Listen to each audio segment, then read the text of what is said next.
We paid $25,500 for a flooded salvaged Airstream by accident. It did come with a set of keys. Dead electricals. And we've got a few bags of wet trash. It's kind of lemons to lemonade. I think the next step for me is to bleach the tanks. So you think it's gonna work? Are you ready to help me? Inconclusive. We'll get back to you. Oh yeah, I gotta keep my hair away from that. We really can't own 2 trailers with 1 truck. Ah, the oven. The oven, don't do that. I think we should scooch that unit backwards to rest it against the wall, so that it is more supported. All right. Just enough flex to get this little end cover out. Let's store it up there. Yahtzee. So I think we should try to move it all as one very careful unit, just to peel up the floor and then put it back. All right. 3, 2, 1, pull.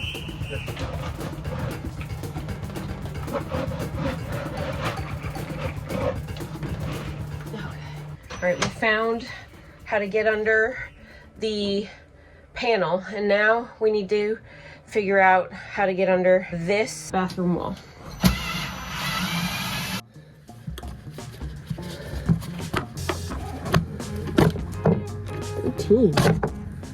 We made good progress in storage today. We've got this whole side, kitchen, all the way back to the bathroom, all the flooring out except for one little bit we're gonna finish up before we go. This is actually kind of a triangular piece of wall that covers a plumbing vent, and I believe the plumbing vent goes through the floor. And so the flooring is wrapped around? Yeah, the flooring is essentially wrapped around. I can't tug it out from under the wall. Okay. That's the last thing we're gonna do, and I think we made good progress today. Then we'll do some cleaning, clean up, and reattach this whole side of the trailer. Exactly, and we should make it under the cut to get out of storage on time. All right, I've got this panel out. Yeehaw. All right, we'll be able to wipe the back sides of that. So that's the last piece on this side of the trailer. Yep. As I suspected, right here we've got a pipe running through the floor, and I can't pull the flooring out because it's in well, actually, it's not the last piece on this side of the trailer. There's one other piece of flooring, but we're gonna leave it. Oh yeah, the toilet flange we're gonna leave for now. Do that in one extraction later on. I don't want to mess up the seal of the toilet to the tank if I don't have another one to go when I take that toilet up. This whole side has been removed and now is being put back into place. Everything is getting a wipe down. And the only thing we are not going to reattach today is the vanity in the bathroom, because we did find a little bit of moisture back there. We want to make sure there's enough airflow for it to fully dry out. It's after dark now, but we're still working. We've got just about the whole side back put in, screwed into place, gas line reconnected to the walls, to the floors, all that. Tomorrow, this side.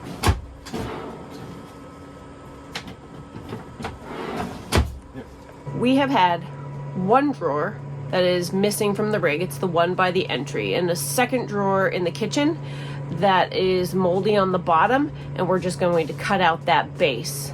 I think I can save this drawer by just putting a new bottom on it, and considering everything this rig went through, I think that's a pretty good score. One of the final tasks for today is to cut the bottom out of this, but all cleaned back there, all the way down to the bathroom, around the bedroom, and then this all under here still has to be done. It's all wet. Just wiping some bleach on the plywood bottoms like this, and tomorrow I will revisit, see how things are looking. We are basically out of time. We're allowed to be here from 7 a.m. till 7 p.m.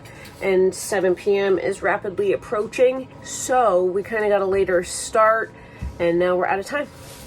So we'll be back tomorrow.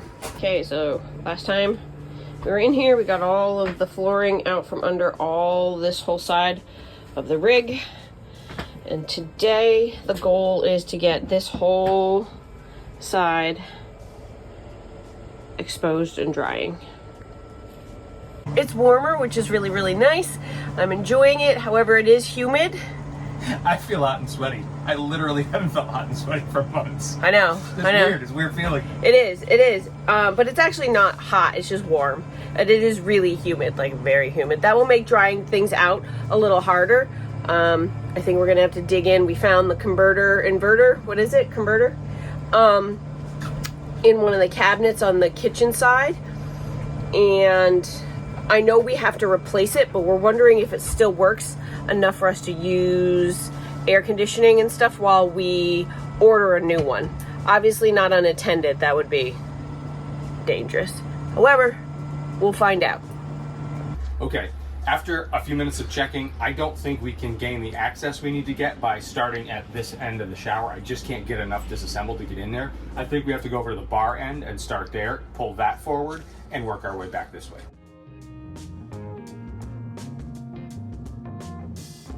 So we got the bar pulled as far forward as we can. Now we're gonna cut out and remove this flooring, and then we're gonna clean. That was easy. It was cut pretty close on the other side. But you can see that there's some water there. It's wet, and we knew that there was water draining in the duct line. We're gonna go with it for a minute. Okay, the drill. Yep, drill. With this ridiculous rig. Yep, that's how I had to reach the back wall. Careful, let's not drop things on this. So the ice maker was full of water and sitting where that mud footprint is. Yep. To come over there and cut that seam. Okay. What you doing there? I am cleaning deep crevices, the wiring, and what I've... Wow, I need a haircut. Humidity. I am painting bleach into all the little hidey holes in this area. And right now, it's all about drying out, so it's a little counterintuitive, but I want it to dry with some bleach on the floor, specifically right here.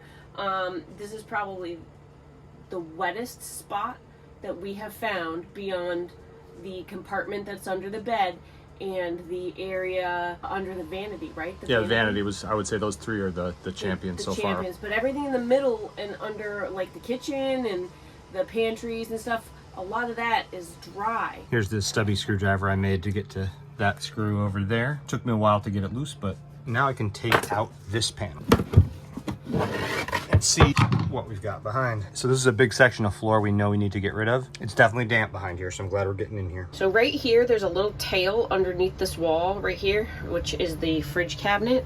Yeah, there's at the front edge, a 3-inch strip we cannot get without the weight of the fridge, and it's all pinned to the ceiling, and we just can't get it out. And so now we're going to try to slide the fridge out of its hidey hole and see what we can gain access to that way.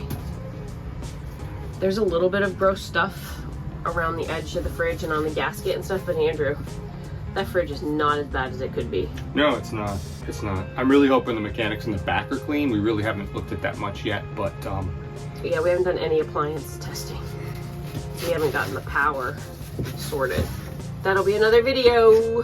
Fortunately, we've taken out Dometic fridges before. There's 2 screws up in the front of the trim that hold the fridge in place, 2 screws in the bottom in the front, and then around back in the fridge cabinet, there'll usually be screws holding the sort of heels of the fridge down. I'm gonna go get those now, and this should slide right forward. All right, I think it's loose. The bottom didn't want to slide initially. I'm not sure. Did I miss something?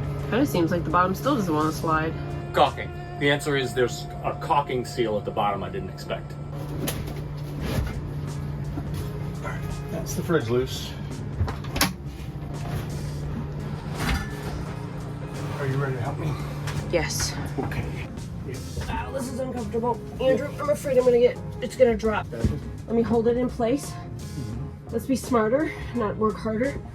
Get a black tote so we can pull this out onto something. Once again, those Plano Sportsman case. I've just knocked this trim loose. Okay, ready?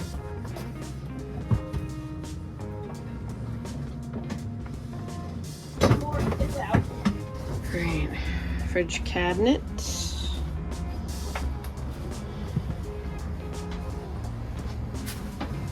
Not actually looking as wet to me as it could have, so interesting. I think by the time this project is done, we'll have installed and uninstalled our furniture in here so many times. I'm putting the number at 3 for everything in here on average. So maybe less, maybe more, but at least 3 times in total for everything. We'll be intimately familiar with every screw hole that we have lost the screw for. Yep. Okay. We were able to loosen the middle where there's less weight. The problem is where the outsides of the cabinet weight this down, it's going to be harder. So we got it started in a way that we can try to work down and get this piece out from under the corners. Wish us luck. Wonder about the little boss stitch bar under here. It'll give us more lift than the Okay. 5-in-1 because it's flexy. You might be able to just put your boot on it. Yeah! Boy, that was fun. Go team. Could you hold up? Remember how we put the Lift hinges? on ours? Yeah, Above we'll the fridge? be doing that again if this all works out. Yeah. So I've gained access underneath this one. I've removed the doors and I'm gonna cut the carpet out, everything I can get, and then hopefully just pull the little lip out from underneath the bottom. And I've got a few things in here like the water pump. I have to take the screws up to be able to slide the carpet out. So we'll see how I do. Well, we're a little frustrated. We actually thought that the kitchen would be the most difficult area with the countertop and all of the appliances and the wiring and stuff that runs through there, but actually it's under the shower and the closet's adjacent. Let me show you. So the closet area, it's all one piece up there, and it's kind of coming down, and we're locked out from underneath the shower area at this time, and we have some tails to pull still, and it's just really tight working, especially with the fridge in the hallway. And then the other thing is we don't want to put it back into its space because it makes the cabinet extra heavy to try and pry on. We are starting with the bunching fabric. We've peeled up edge banding in a couple of areas, and that's not a big deal. I suspect with the water intrusion we'll be repairing that anyway. We just don't want to be doing extra damage. Yep. Some of these little things just take a lot of time. We finally got this piece out from underneath those center posts here. Check this out. Combination of Shauna stepping on the pry bar and me pulling got that particular piece out. Last little bit. I think we're all set here. Yeah. Ready for that shower? Yeah, no. No. I wish I could say yes. This might be the worst screw we've had yet. It's invisible, obstructed by the hose clamp on the duct. As I'm working, I can't see the screwdriver or the screw. Got it. That's the one right there. All right, that's the last piece of flooring in that zone. Now we just have under the shower. I'm so excited. What have we done to ourselves? Yeah. These are my gloves still. The shower, the carpet under the shower is the last zone, which means we can put the fridge, we can put the fridge back in. We can put the fridge back in and give ourselves a little bit more working room. Weirdo. Oh, it's an adventure. If this wasn't fun, we wouldn't do it. Lies. 1, 2, 3, slide. That's not bad. 1, 2, Within and 2 inches. 3, slide. Okay. Okay, I need you to take the drain and lift it. Yeah. This, Okay. This has got a lift. Ready? The phone cable. Put it in. Got it. Yep, ready. Okay, rock it forward, and I'm gonna pull the bottom towards me. Ready? 1, 2. Yep. Okay, stop there. Yep. I'm ready now. Are you ready? Okay, ready and pulling. That's it right there. All right, I don't think I want to secure the backside first. I want to get those front screw holes lined up. And there it is. So reaching in under the fiberglass shower pan, I've been able to cut the carpet with the tool I made. But the shower pan itself is trying to cut me back. It's shredding my gloves. Why don't I get you leather gloves? Yeah, I think so. All right, so I'm fairly surprised it's actually not that bad under here, but it has been the hardest spot to access. I just don't know. Got a little bit of looseness to the wall here, but I don't know how to loosen the face frame and it from the other cabinet. It's all just from locked. The shower side? Yeah, from the shower side. Yeah. It's all just locked together, and I don't quite know. So I guess rather than break something from trying too hard, I'm gonna just keep trying to fight it from underneath and do what I can do. The best I can do it. The weather has turned to rain, so we are going to call it for the day. We'll be back, but I'll show you the rig. I'm leaving everything open. I think we may need to start investigating our power options or the AC units on the roof, or possibly run a space heater off the Jackery, something to keep the air moving through here as it is raining. It's supposed to rain for the next couple of days. I'm concerned about the trailer starting to grow stuff. So we want to keep it as dried out as possible, and heat may be the solution there. Feeling a little defeated because that shower stall totally stumped us. So we may have to revisit this in a different way. Fancy meeting you here. Haha. Okay. Keys on the hook. We have left all of the cabinets open, and it is incredibly windy today, which is fantastic. It's sunny, it's windy, it's the perfect scenario for us to open all of the windows, get air moving in here, and dry stuff out.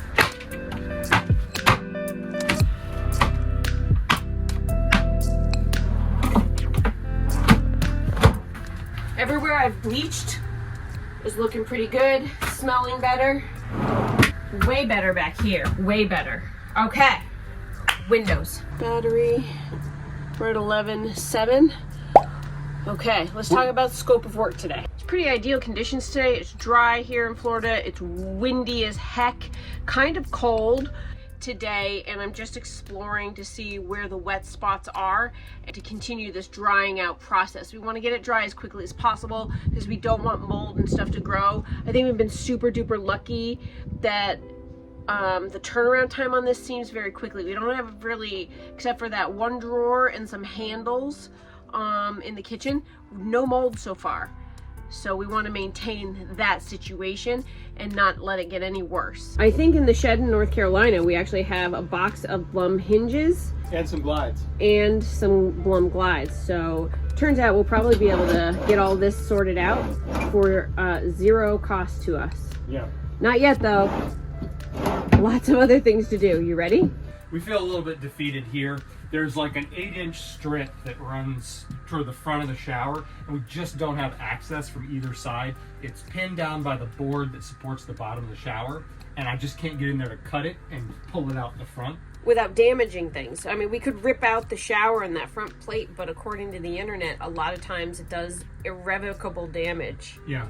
And so I think what we want to do is get the power going so we can put a fan or something. Yeah, if we had airflow, I'd feel better about the condition of things. At the salvage lot, I'm pretty sure that they were moving this rig around on forks, and I think the easiest system to start testing is going to be the propane system, because we'll be able to check it for leaks, water, everything, and then this hopefully we'll be able to pull propane through the lines and fire it and see if we can figure that system out to start. Let's go look underneath though for crush damage first. All right, I'm gonna start with under the hitch for that then. I think that's the most prone to damage area. A little bit of crush damage on the propane line here and a little bit further running back. And then there's sort of marks here and there all the way down, like on the jacks on the bottom of the tank. There we go. All right. I don't smell it. Okay. So let's see. All right.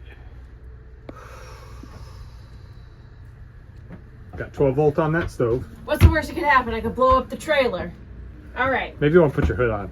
Ha! Okay. Okay. The good news is we clearly have spark. So I'm not smelling fuel. I'm not sure why it didn't light last round. We should have propane. I would try it again, see if you get... Okay, so push into the flame. I hear it, and then push the spark. Yep, there it is. Okay, okay. Oh, hold on.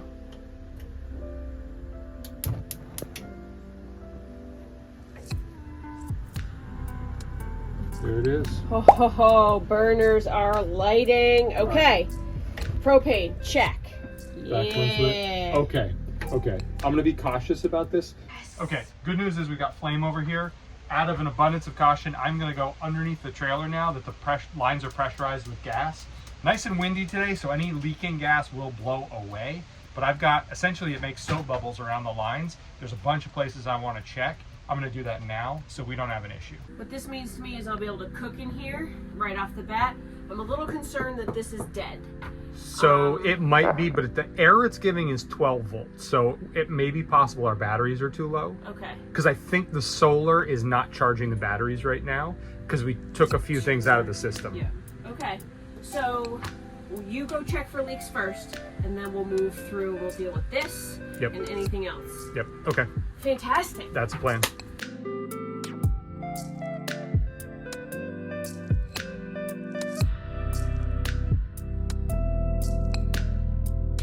He has the propane connected and the 12 volt system connected. So let's see.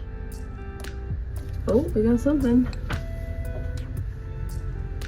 I don't know. Error 1, error 3. Okay, so we definitely have errors. Is the propane valve done? Propane's valved on. Let me Google error 1, error 3. Okay. Ooh. It's like a little campfire across the back. Is it? There it is. Now hold it. Hold it. Hold it. All right, let off now. There you go. Come look at it. Oh yeah. I gotta keep my hair away from that. Whoop whoop. All right. And also I think we need to get a stone for the bottom to disperse heat more evenly. Yep. If that's where that is. Okay. Because it will burn half your bread.